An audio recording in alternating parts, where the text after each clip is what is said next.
भुवनेश्वर लोकसेवा भवन में राष्ट्रीय गीत वंदे मातरम 150 वर्ष पूर्ति स्वतंत्र कार्यक्रम आयोजित होइछि। स्वतंत्र कार्यक्रम में मुख्यमंत्री मोहन चरण माझी सामिल होइथिले। राष्ट्रीय गीत वंदे मातरम गान कले मुख्यमंत्री। मुख्य शासन सचिव मनोज आहूजा सहित समस्त सचिव राष्ट्रीय गीत गान करिसेंते।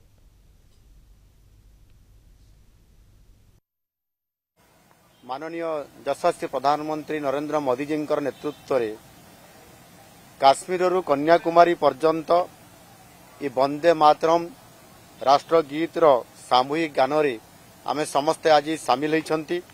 यह आम समस्त बहुत बड़ सौभाग्यर कथा।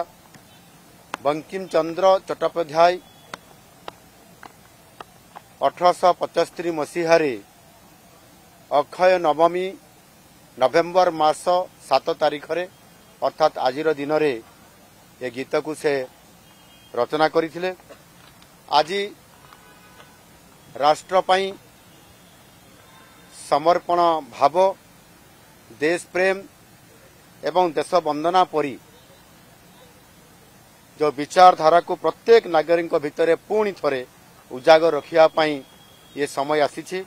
तेणु आज आमर प्रधानमंत्री नरेंद्र मोदी जी यार 150तम पूर्ति को 1 वर्ष पई पालन करिबा आउ सेथिपाई से निष्पत्ति नहीं।